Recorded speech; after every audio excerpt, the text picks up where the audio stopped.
Welcome back, people, to the number one podcast in the land, the deadliest duo in sports entertainment. That's Me, facts. Rory Spooner, James Veck, bringing you facts, nothing but true news. No fake news, facts. Okay, transfer special. It's not like a proper podcast, where we go in depth on everything for like an hour and a half.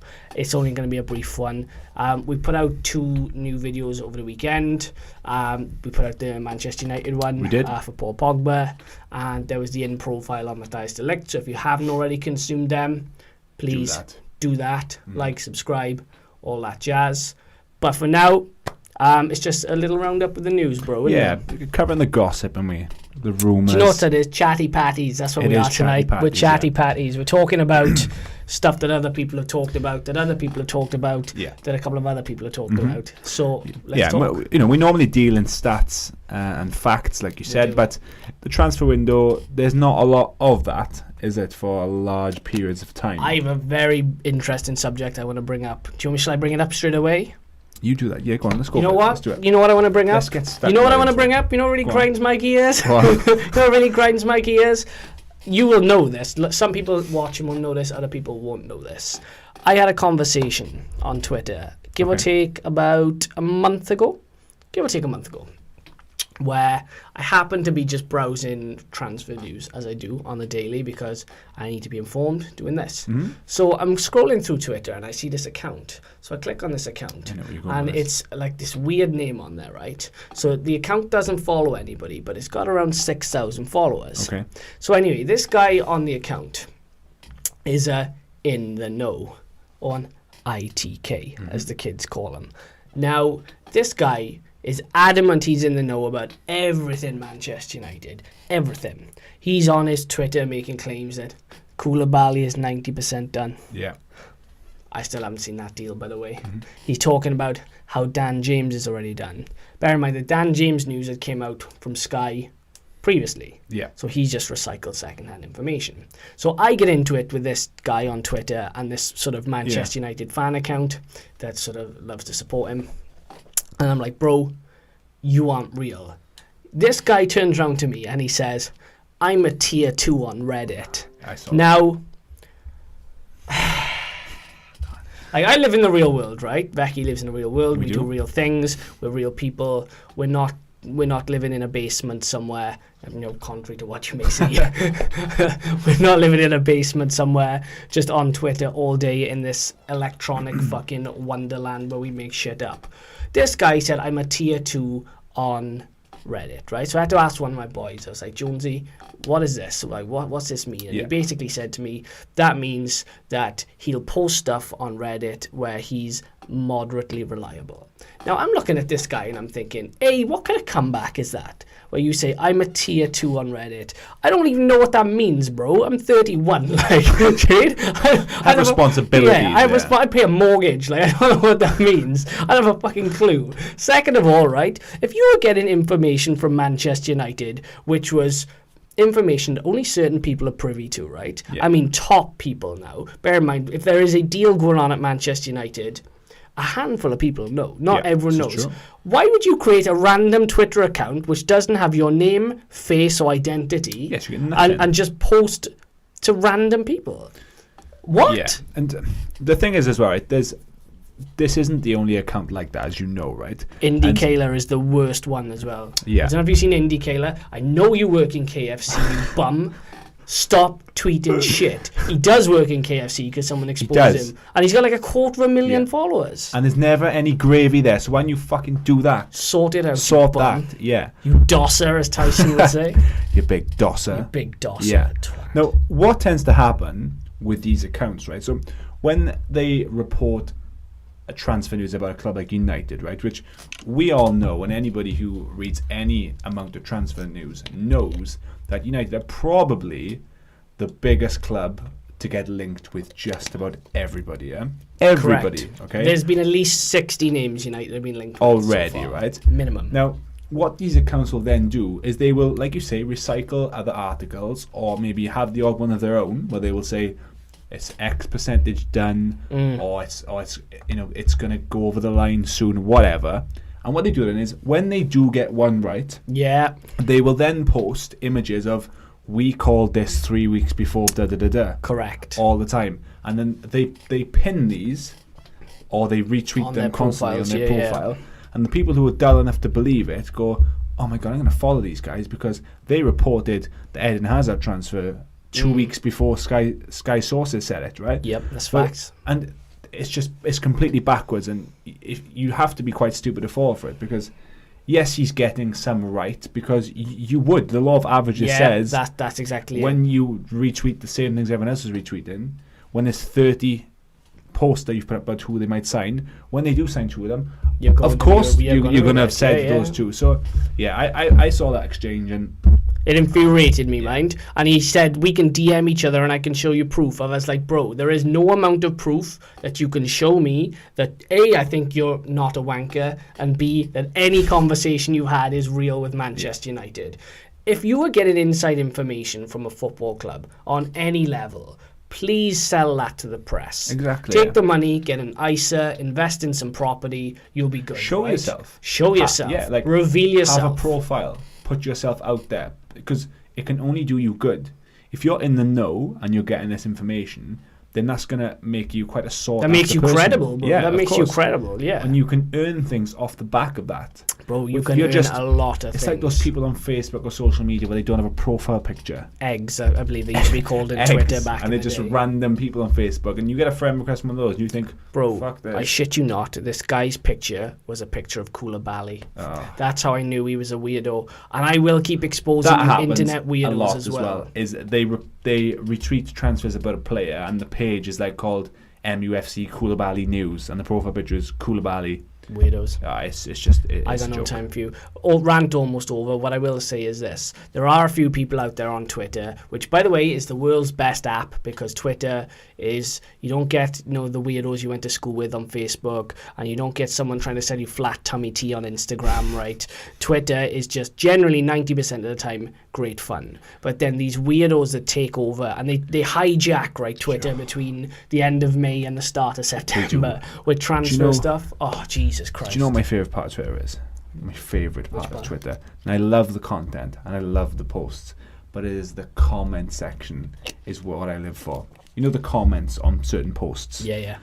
The laughs and the humour that I get. If I see a post where it's like they've reported news or there's controversy, I'm like, I need these comments right now. Yeah. And I click into it and I'm reading through, and the ones that got all the likes. Yeah. There's some belters on that. How the app is still free? I don't know how Twitter is free. I would 100%. I pay a monthly subscription. I would give money each month for Twitter, because when football is on, Twitter is the greatest thing in the world. And when the transfer window's there, it's moderate and it's entertaining in a moderate way, but it just what are we now? Today is June 17th and I'm a little bit sick of it already. I'm just like, fuck's sake. There's a couple of, should we call them tier ones, perhaps? Oh my God, There's a couple of people like Fabrizio Romano. He's pretty reliable. There's a few couple people, of names elude me, but they're proper journalists, so proper in the know people who have worked their way up from the photocopier to the to the top tier. I saw a list. I'll have to get it back on my Twitter. I know the one you're on. Tier 1, 2, 3, and 4, right? And you don't want to read too much attention into it, because tier 4 especially, and tier 4 is Indicator. Mr. The names you see in tier 4, when you read them all in one go, you think, oh fuck. I scroll through these so often. It was pissed. And then there's a couple on tier 2, but the tier 1 list, when you look at it, I looked at most of them and thought, okay, that's fair enough. There's a lot of those on that list, and I've only saved that list. If they're not on that list, not looking. I'm not. There's certain people who are so in the loop that they're ahead of everything else. Like, you'll go onto their Twitter profile and you'll see something, and 2 days later it'll be picked up by The Sun, The Mirror, and all these other people. And Twitter is the place for any type of breaking news. It really is. It's the quickest platform. It's the quickest platform in the world, whether it's football or politics or anything else in between. If you're not on Twitter, and I urge you to go on there. It's got a uniqueness to it as well, where quite a large percentage of said people within politics, within sport, within whatever sort of sector it is, have Twitter accounts. And they do, and they post directly. Donald Trump, for example. Even Donald Trump. Yeah.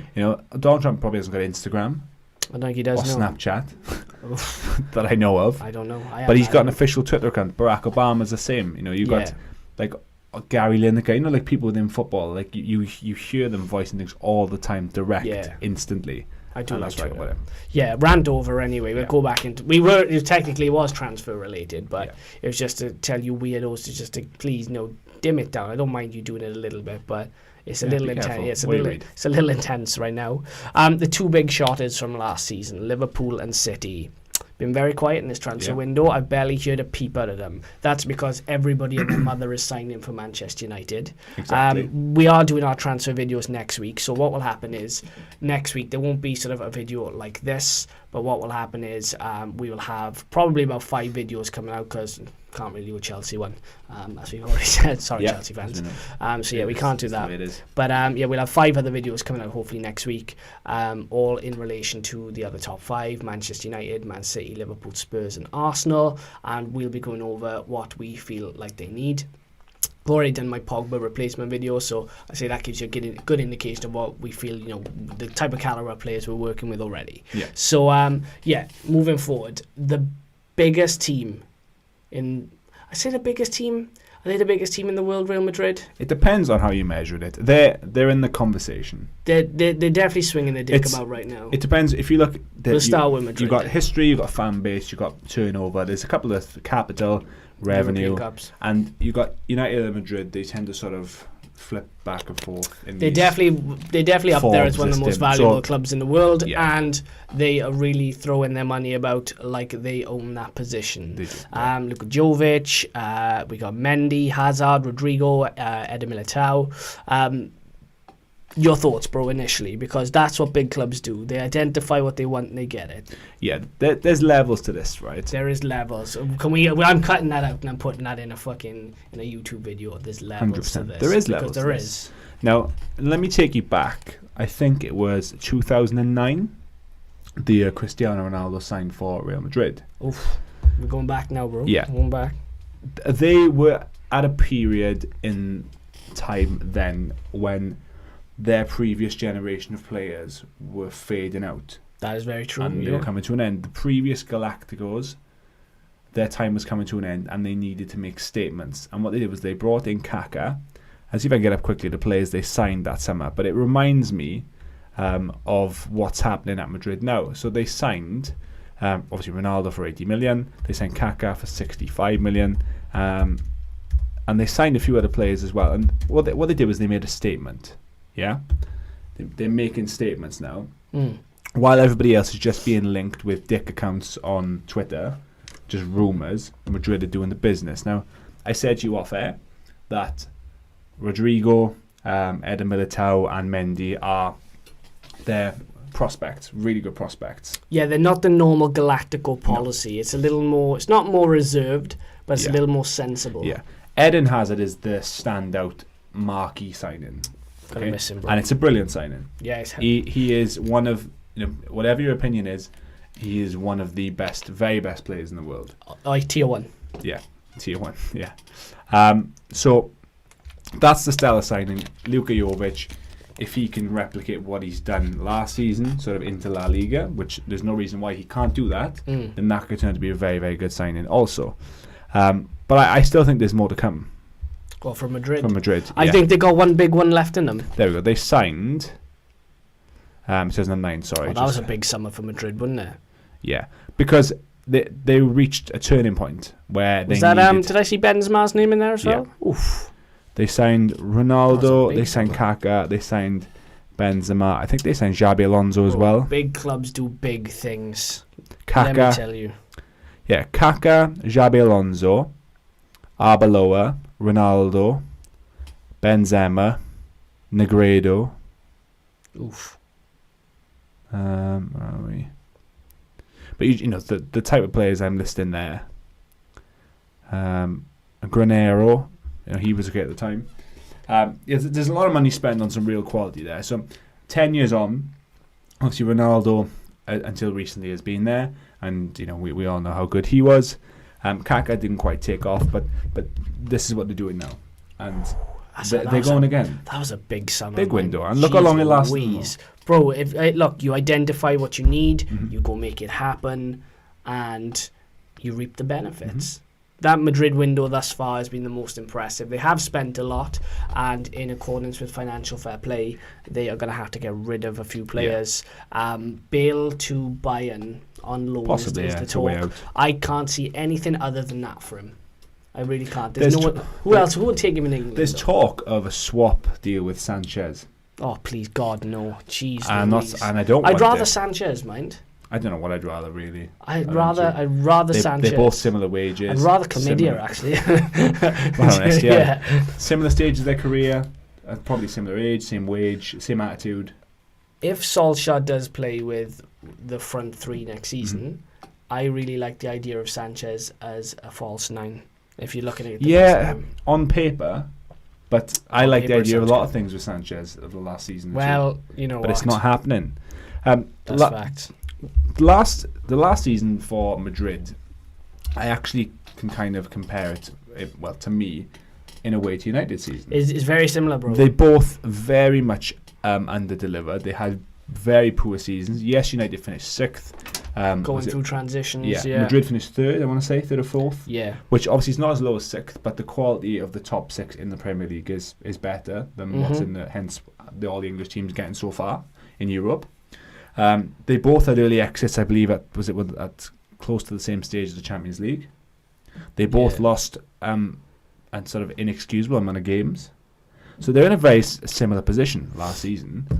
And you look at what Madrid have done so far compared to what United have done so far, and it's night and day.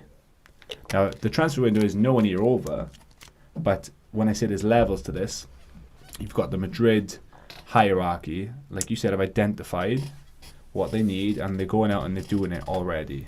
I saw a really interesting interview. We may have brought this up actually last week or the week before, I can't remember. The Van Gaal interview, did I mention that?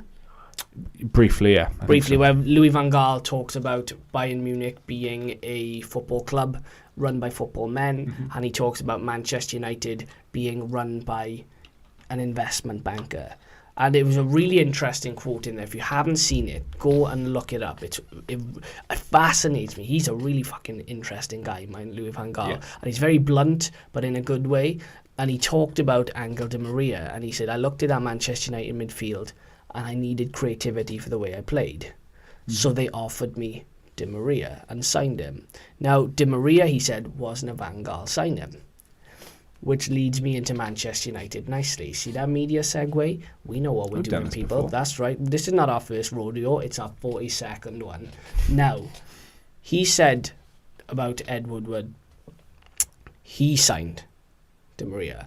I sat there scratching my head and I'm thinking, Ed Woodward, who is an accountant, signed Di Maria over Van Gaal, a European a guy who's won a European Cup. Sorry. Yeah. I'm looking at this thinking, what? Hold up. Wait a minute. Something ain't right. Now, how are you signing Di Maria? And then Jose Mourinho had the same problem. Jose Mourinho wanted even Perisic. Edward was like, I don't like him. Why are we hearing your opinion again, Ed? Because it means nothing. You're a number cruncher. It's clearly not working. You're a spreadsheet guy. You're not out in the pitch every day. You're not in the gym with the boys. Do you know what I mean? I don't get this. And this leads nicely into Manchester United and their transfer window thus far. Today, they had a bid for Wan Bissaka. Me and Becky were talking about this before we started recording. Wan Bissaka, Crystal Palace won 50 million up front. Ed Woodward, being Ed Woodward, turns around and says, I'll give you 35 plus 15 million in bonuses. Fucking Fred now, now the thing is, right, that 15 million may never even exist because it's all in bonuses. So if Wan Bissaka doesn't reach his potential, they don't pay. Now, you could say, okay, fair enough, that's a decent deal for Manchester United. It's not. It's Manchester United. It's only 15 million. Give them the 15 million up front extra and say, yeah, here's your 50 million. Get this done. Let's get him in the United shirt by the end of the week and move on to someone else. This is the same club that took a month to negotiate for Daniel James to go. Bear in mind, Leeds almost had Daniel James wrapped up in an instant. Ed Woodward comes along and it takes a month to negotiate. It baffles me. Baffle is the polite word. I do not understand what goes on at Manchester United, and we won't stay on United, or we'll try not to stay on United too long because, there are other teams to cover. But realistically, other than Madrid, the only people involved in this window so far are United. Yeah. So you look at Wan Bissaka. God knows what's going to happen with that. I imagine he'll sign eventually. Daniel James has come. I'm sort of on the fence a bit. Becky's more willing to give him a chance. The interesting one that came out as well was the Diop one. What did you think of that? I'm not really for it. Do you know what? I am. I mean, he had a decent season for West Ham. Yeah. But you have to look at West Ham's season and where they finished compared to the money that they invested. Their season wasn't great. You know, if he was so good in their defence, why did they finish where they were? Yeah. Behind Wolves, behind Watford, behind all these other clubs that they spent more money than. Do you know what I will say though? He impressed me a few times I've seen him. He fits the age profile United want at 22. He is probably on the cusp of being a French international. Now, 45 million seemed a little steep. 45 million and a player. Now, Edward unless it's Ashley Young, Phil Jones, Mike Smalling. This is the thing. Apparently, it was Phil Jones. Take him. And West Ham were like, we don't fucking want him near our side. We don't want Phil Jones anywhere near our defence. We'll just take the 45 million. Yeah. You can keep Phil Jones. You just keep him. Actually, we'll take 35 million. You keep 10 and Phil Jones. Fucking hell. Nobody wants Phil Jones. No one. Not even West Ham. They were like, no, don't care. Not interested. But I wouldn't be against Diop. At the price though, 45 mil. Do you know what? I'm a little reserved about it. You said something there which to me is enough, and it already says to me that we don't need him. And you said that he was on the cusp of the French team. Now, United have had defensive frailties for many years now, especially at centre half. We're talking now, like 10 years. I know. Reece, right, always goes on about how if you're going to have a young centre half, you need an experienced centre half. An experienced one who's kind of not necessarily in their prime, but of that age. Someone who can offer some guidance. Yeah, where they can command. Like a Van Dijk has come in and commanded, right? Yeah. Need someone who's going to say to Lindelof, like, you know, it's going to be okay. Yeah, we've got this. And Diop isn't that guy. If you're someone who's on the cusp of going into your national team, I hope you do great things, but I don't want you right now. I want United to spend 50, 60, 70, 80 million, if it needs to be, on someone like a Koulibaly, an Alderweireld, someone like, I'm trying to think the other names that were mentioned. Well, the options are interesting, right? So, you know, we'll come to him in a moment, actually, because it's a very interesting point you just brought up there about Ruben Diaz. You've got Koulibaly, who is Napoli won about 150 million, so he's not going anywhere, right? You've got Alderweireld, who I think at some point he gets a 25 million clause in his contract this summer. Again, if we're wrong, correct us if we're wrong. But that's due to come in. Nobody really seems to want him, though, which is a little bizarre, but okay. I would take him, though, personally. Who else is there? There is De Ligt. Now, De Ligt, for me, as I said in my video, I think he should go to Barca. It looks like he's going to go to PSG and earn an absolutely mental amount of money per week for a 19-year-old. And that will tell you what you need to know. Stay exactly where you are, bro. Don't need you in a United defence. That's cool. Who else was there? There's Harry Maguire. Okay, right. Slabs. Now, he is a decent player, right? Now, when we did the podcast towards this time last year, where we dropped the first podcast, I wasn't a Harry Maguire fan. I was like, no, I don't really get it with him. And then he went to the World Cup. Yeah, very good World Cup. I was like, okay, there's a little bit of potential there. And then he had a decent season with Leicester last year, and I thought, you know what? He looks like a very established Premier League player. Gary Neville had an interview the other day where he said that Harry Maguire is England's best centre-half. He said he's actually every bit as good as John Stones on the ball, and he has a better physical sort of prowess, and he's better in the air. Now, I found that very interesting because having watched, we watch Premier League football week in, week out. I've seen Maguire develop, and I've gone, actually, you know what? There is a little bit about him. I could see him with a Victor Lindelof in a United defence. But I don't see him at 90 million. I don't see him at 80 million. Now, if you said 50 million, I'd be like, okay, fair enough. Yeah, I don't want him.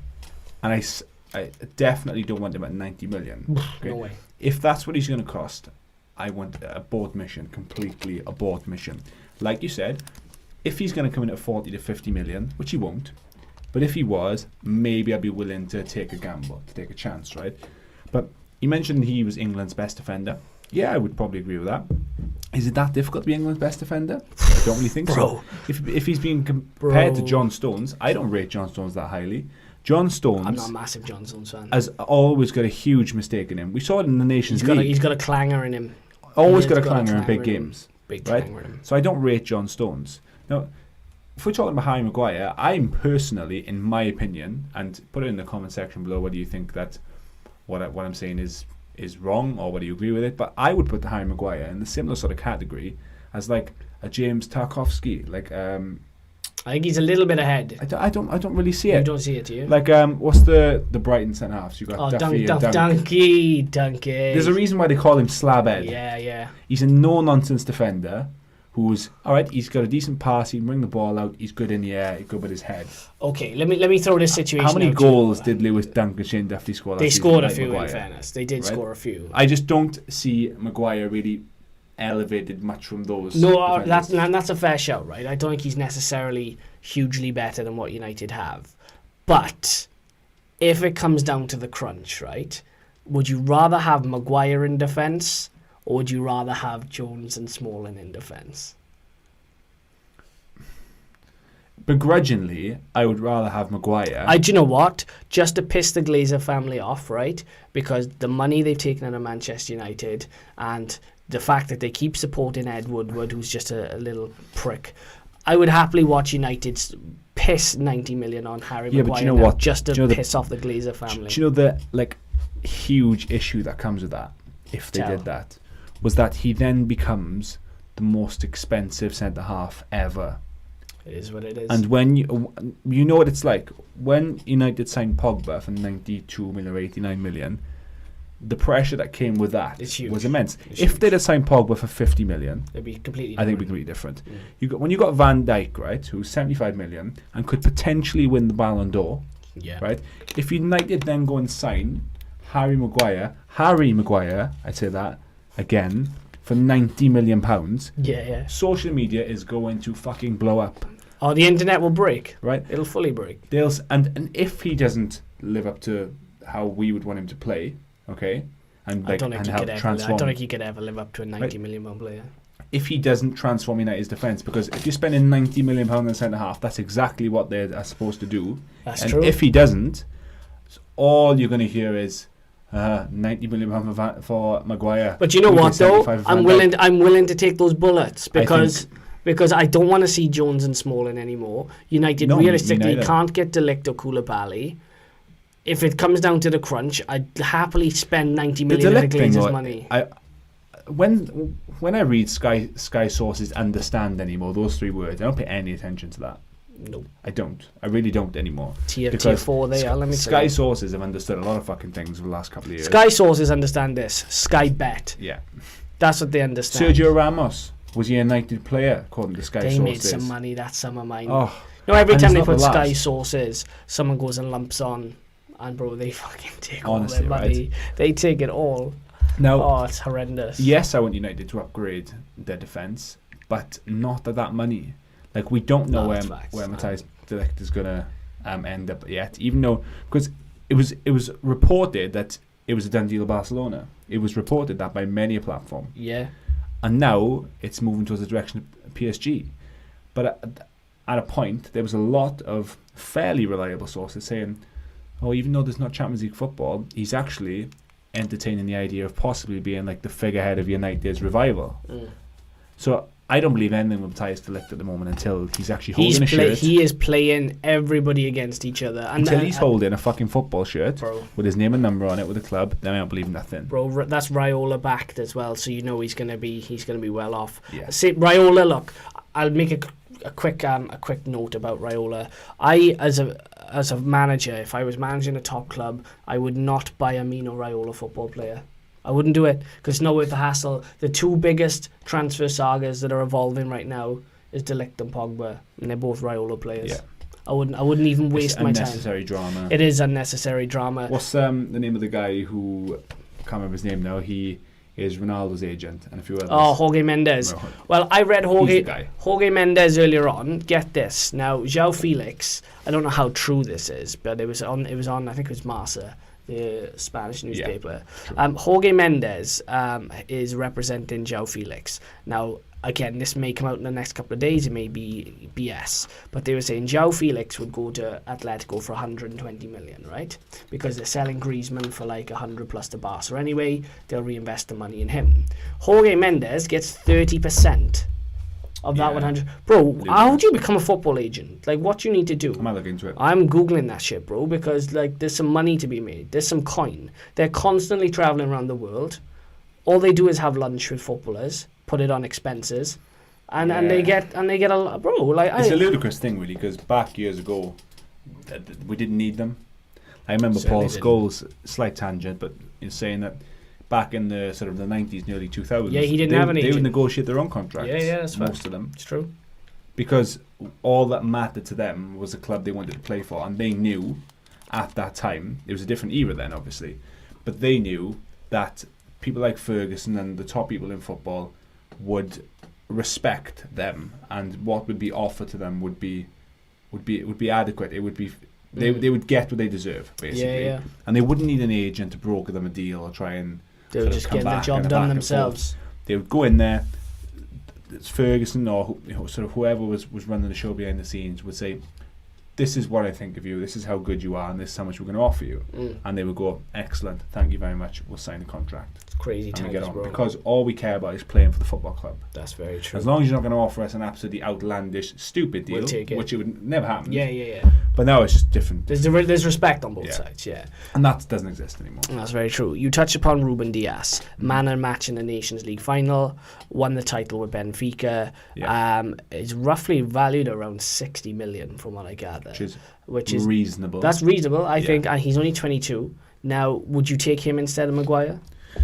Now that's an interesting one, because the only issue you have when you look to sign a player from the Portuguese league is it can really go either way. Really go either way. You can get a Cristiano Ronaldo, or you can get an Anderson or a Bebe. Yeah, that's a bit of a nightmare situation. So, Bebe. No one wants a Bebe. Let me tell you. There's always that risk, and these sort of big prospects that come out of the Portuguese league, they always come with a high price tag. You know, like I say, you could have a Ronaldo, which is a once in a lifetime. You can have a somewhere in between, which is like a Nani. Nani wasn't a bad player, actually. Which, you know, he was actually pretty decent. Yeah, he was decent. Yeah. Then you could have an Anderson. You could have a Bebe. The list goes on. That there's names. It's hit or miss. Yeah, and that's my fear with Ruben Dias. Is he could become another one of those big money signings that comes. I think that is also a lot of people's fear with Bruno Fernandes. Yeah, no, that's true. Okay, cool. We'll go to a quick interval. When we come back, we've got a few other things to tie up, so stay tuned. Remember, add us up on the social media platforms. We'll be back in a few seconds, people. I'll get my words out. Ciao.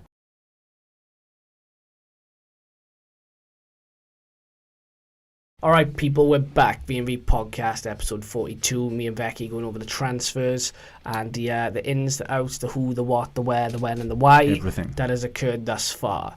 One thing we want to bring up very quickly and touch upon is Ajax. Now, if you're looking to plunder a team and get some very talented players, Ajax would be the go-to place this summer.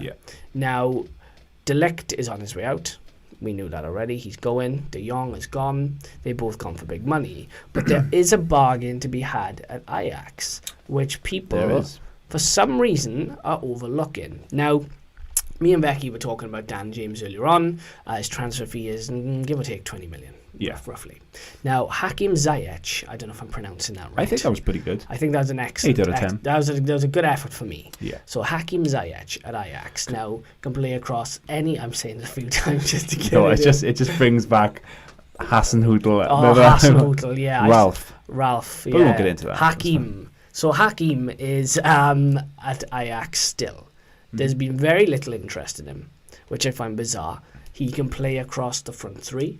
He's excellent out in the right wing, as he showed against Spurs. He gave Danny Rose a really, a rough night. He did, yeah. Now, I find it interesting that United went and bought a British, or a Welsh, if you want to use the term, right winger. When you had Ziyech, who is, a lot more experienced, a lot more developed, for an extra 15 million. Why is it, you think, nobody has picked him up thus far? It's a very good question, actually. For 35 million, give or take, because players in the Eredivisie, they don't necessarily go for big bucks unless they're homegrown. Yeah. And he is, I believe, Moroccan, from what I gather. So I find it bizarre that no one would have come in and pick him up, because his performances in the Champions League were just, they were outrageous. Yeah. They were outrageous. There's two. That I can answer that in two ways. There's a reason, or there are reasons rather, why I can see why United went for Dan James as opposed to. What would be your specific reason? Like I said to you earlier, there's been a lot of success with Liverpool and Spurs, for example, and a couple of other clubs. So you got it started with Jamie Vardy. Came from lower leagues. Okay, yeah. Then you obviously got James Maddison going to Leicester from a lower league. Yeah. Dele Alli from the MK Dons. Yeah. To Spurs. And Liverpool have done it with Joe Gomez from Charlton. Mm-hmm. They've done it with Andy Robertson from Hull. Yeah. Okay. So there's a lot of people asking the question, why would United, or why would anybody want to spend X amount of money on a player from the Championship or League One or League Two or whatever? And it's because there is genuine evidence that exists in recent years as well, that there is very, very good talent that could be transferable over into a top club in the Premier League. It's a fair shout. And like I've also said to you as well, it's 15, 18, 20 million. Those are the numbers for Dan James that are being discussed. So what I've heard is it's like a £15 million. That's the actual money that's going over, and the rest is add-ons. Yeah. Okay. Depending on a few things, which isn't a huge amount of money. Neither is 35 million, okay, if we're being totally honest. But I just think with the whole Solskjaer kind of reign at the moment, they just want to be looking at young talent, and that's what he wants. And I think like the Joe Gomez, the Robertson, the Dele Allis, I think they're trying or hoping that it's going to be one of those. Well, do you know what? When you get a young British player at a cheap price, he will eventually develop into... It doesn't happen that often. When it doesn't, no, that's true, yeah. If he does develop the way you want him to develop and the way you expect him to develop as a full England international, his price will skyrocket. Which brings me on to another interesting comparison. Now, I didn't actually write this down. I just thought of this just now. But United have been consistently linked with Sean Longstaff. Oh, yeah. Okay. Now... I don't know an awful lot about Sean Longstaff. Reese, our resident Newcastle fan, could tell you more about him. I'm sure when Reese is on in a few weeks, he'll go over that, because that may have developed a little bit more as time goes on. But you have Sean Longstaff, who's not played an awful lot of Premier League football, but is someone that Manchester United seem to think they could develop into an England international. And like you said, you get him cheap, you develop him. Well, I say cheap, he's about 25 million. But I mean, in 3 or 4 years, he could be worth double that. So you look at Sean Longstaff, people are saying, okay, he's 25 million. But then you have Donny van de Beek. Now, that's excellent pronunciation from me, because I had to look that actually, up. really good. Van de Beek. It's spelled Van de Beek, but it's Van de Beek. So Donny van de Beek. You have Van de Beek here, who people are calling the Dutch Lampard, which I think is an excellent comparison, actually. So you've got Van de Beek here, and you've got Longstaff here. On this hand, you've got a guy that excelled in the Champions League, is now a regular for the Dutch national side, was a runner-up in the Nations League, has been excellent all season. I think he had 10 goals and 9 assists, if I remember rightly from my video last night. Longstaff, on the other hand, hasn't done anything. So now we're looking at Longstaff at 25 million, and you're looking at Van de Beek for probably around 35, 40 million. Again, I don't understand why no one has gone in for Van de Beek. The situation with Ajax at the moment reminds me a lot of a very similar situation with Monaco. Excellent comparison. I think it was 2-3 years ago. Excellent comparison. You have a situation where you're at the club. Obviously, Ajax are a massive club, right? We can't get away from that. They're stooped in history of they've won European trophies, and there was a period of time where they were part of dominance, right? Yeah. Monaco, not so much, right? But Ajax... Great place to live. Yeah. Yeah. Exactly, yeah. Great place. And up until recently, Ajax, although their history is incredible, were in a period where they weren't particularly competitive on the European stage. No, that's true. It's only ever really them and PSV who were tussling for the league. And that hasn't really transferred well over into the Champions League for them. No, it hasn't. Until recently. Yeah, Dutch football has struggled in recent years, isn't it? They haven't had the money. Okay, they got to the Europa League final, we've mentioned this before, against United. They lost 2-0. Obviously, United went on to the Champions League back then.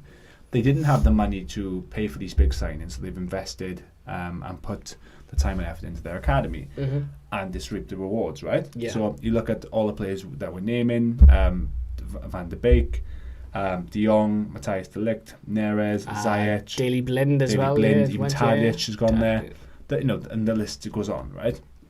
Now, you look back at the situation with Monaco, where they had Mbappe, Mendy, Bernardo Silva, Thomas Lamar. They had Bakayoko. They did. Jean Moutinho. Fabinho, did we mention Fabinho? I'm not sure. Fabinho was definitely there. Yeah, and again, the list goes on there. Now, some of those players went for fairly big transfer fees, 40, 50 million. Yeah. But like, you look at the player Bernardo Silva is now, and what they paid for him. Yeah.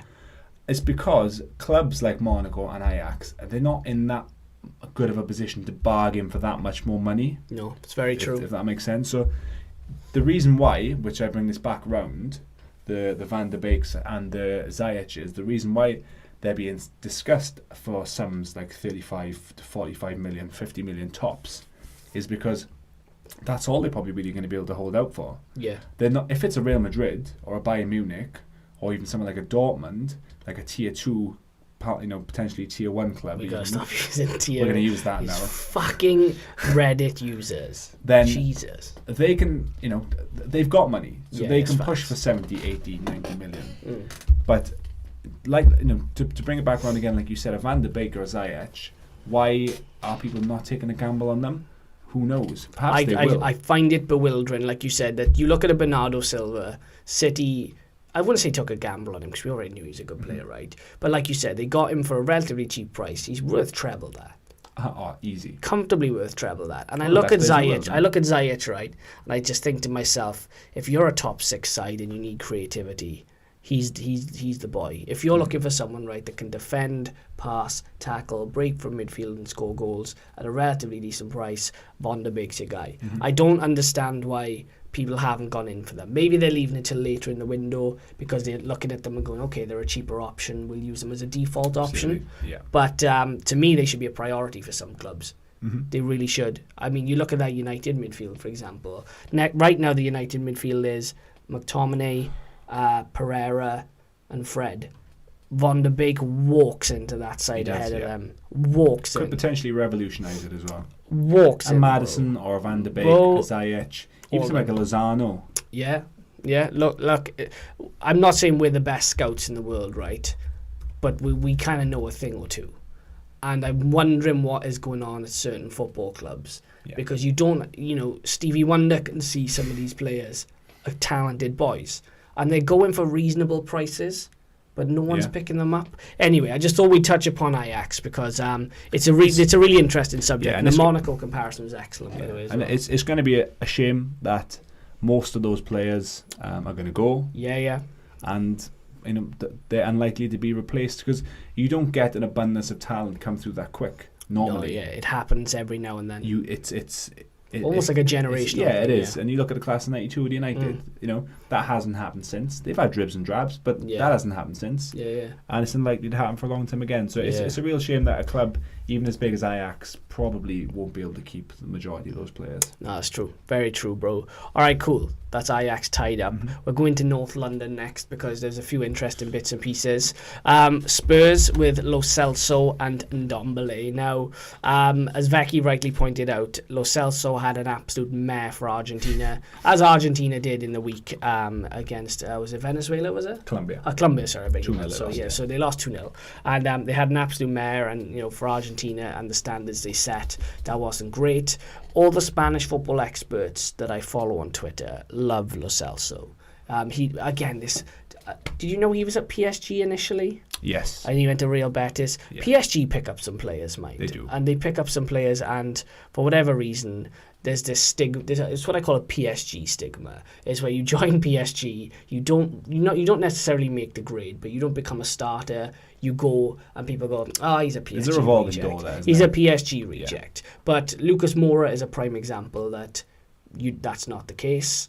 You look at Lo Celso as well. Someone like Rabiot, Adrian Rabiot. Rabiot is going on a free now. He's definitely not. He's a very good player. He's not a reject. So there's this weird PSG stigma that people, so they sort of beat players with this stick and like, oh, well, you weren't good enough for PSG, so why are you good enough for us? Which I think is bizarre because Lo Celso, all the Spanish experts said he'll do very well at something like a Spurs under Pochettino. He wasn't great in the week, we know that, but he did very well for Real Betis in the season just gone. You also can't, as much as you want to see someone, for the money that's been talked about he's going to cost, you would kind of expect, even in a game where they're not playing so well, him to have moments, him to show flashes of why that kind of money is being talked about. Yeah. And it didn't happen. It's a relatively new stage for him. And, I don't watch a lot of... I don't watch Argentina that often unless it's a major tournament. Same, actually. It's difficult to watch them in the Copa America due to the viewing hours. And the times and things like that it's on. So you're watching highlights, and I don't often watch Real Betis either. So they wouldn't be top of my list. No. And I've gone and watched a VFL Bochum versus Firth. Yeah. So I watch random teams, right? I watched Gorsinan versus Ammanford a while back as well, and that was a sight. I bet it was a sight, right? Jesus, bro. So, I can't sit here and say I've watched him extensively and he will either be a brilliant signing for Spurs or the opposite. But what I have seen in the match that I have watched, the highlights, the Twitter clips, the YouTube videos, I mean, he just fits into that bracket of another player that's a good prospect with potential. And he's just going to be one of those that until they spend the money and bring him over here, we don't know which way it's going to go. Yeah. But I personally think that the money that they could spend on a gamble like Lo Celso could be better spent elsewhere. On like a Van de Beek, Van de Beek, and Maddison. Yeah. I mentioned to you, they've talked about Grealish before. That probably won't happen now because Villa have been promoted. Yeah, I'd say Grealish had they not have been promoted, there was every chance, right? I mentioned like a Callum Wilson. There's Premier League talent which is that could enhance them. Yeah. No, that's very true. Like a De La Feo. We spoke like a Ruben Neves. I said in my previous transfer videos, the two midfielders I picked out in my January transfer video for Spurs were Ruben Neves and Ndombele. Spurs have gone in with an Ndombele bid, so somebody is listening to me. They seem to be quite far apart in terms of the valuation. And Ndombele may be holding out, with all due respect to Spurs fans, for a bigger club, a team like a Manchester United if Pogba goes. There's going to be various come-ins and go-ins over the next maybe 6 or 7 weeks. But those are the two I picked out. It's interesting that one of them has been bid for. You mentioned earlier on, obviously, we're going to be doing transfer videos. It's quite likely that I'm going to be doing the Spurs video. So some of these names that are being tossed about, don't be surprised to see them come up again. And if there happens to be someone like a Ruben Neves, which you've mentioned before, we're not recycling like that idiot on Twitter. No. There's a reason why we're using We're just strategically strategically picking them. We're not in the know, but we know a thing or two. Yeah. So if a name comes up again you've seen before, it's not coincidence. Yeah. We've put it out there once, and we're trying to do it again. And there's video evidence we put it out as well, time-stamped. So you know what you know. And he was doing very well at the time, Ruben Neves. He did very well since. Oh, bro, in the Nations League, he had a great game. I think he was in the semis. He was superb. Yeah. So, I mean, Lo Celso and Ndombele, they're good targets, but I think that you can spend that money closer to home better.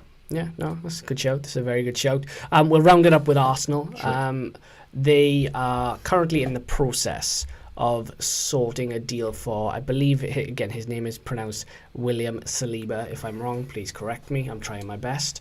The deal itself is said to be about, give or take, 30 million. Yeah. Now, Arsenal's budget this season, depending on what you read, some people say 45 million, other people say 50 million, other people will say 75 million. If it is 50 million, because Arsenal didn't spend an awful lot in the last window, did they, if I remember rightly? It would have been about... Not a huge amount. It would have been about... Well, I don't know. Well, because they bought Orba, didn't they, as well, and they had Torreira, and I don't know, were they in the same window? I can't remember. No, Orba was January the season before. Yeah. So let's say Arsenal have top 75 million, right? Because that would be probably the top end if they were very lucky, given Kroenke, the situation that's occurring there. If Arsenal spend 30 million on an unproven French 18-year-old centre back, whom they are talking, they're on about loaning him back to Saint Etienne as part of the deal. I worry about Arsenal next season. Yeah. Because what they need is experienced centre halves, and there's not a lot. There's not a lot of top class centre halves out there right now. You look at the ones available that all the clubs are looking at. You got Ruben Dias, Maguire, Koulibaly, De Ligt. That's about it. Yeah. Right. So okay, I get why Arsenal, as we said, they don't shop in that aisle. They need to get someone who they can maybe build up and bring on, and maybe sell later down the line for a big sum of money. But there has to be better options out there than that for Arsenal. If you are looking to compete to get a top 4 position and maybe pick up a trophy, another unproven 18-year-old from France is not the answer. No, it's not the answer at all. Now, with Arsenal, it's quite evident that there's a lot of holes that need to be plugged, right? Yeah, bro. Now, they clung on to a foot in the door when they made the Europa League final. We discussed this in the previous episode. They badly needed, right, to qualify for that Champions League. Yeah. It would have done them so much, okay? Yeah. They didn't, right? They blew it. So, not only now do they have huge gaps to fill, they don't have Champions League football to offer. You then add to that they've got anywhere from 40 to 75 million pounds of transfer budget, right? And they've got all these issues they need to fix. It's a tiny budget right? as well, bro. Now, what you would be best off doing is put in probably 80, 90%, if not all of your budget into just trying to compete with one of the big name centre halves. One of them. Well, right? do you know what? Going forward, Arsenal look terrific. Their problems are at the back. So, yeah, like you said, why not blow the budget on one good defender? So, 30 million on a defensive prospect, another 20 odd million on another prospect, and another one.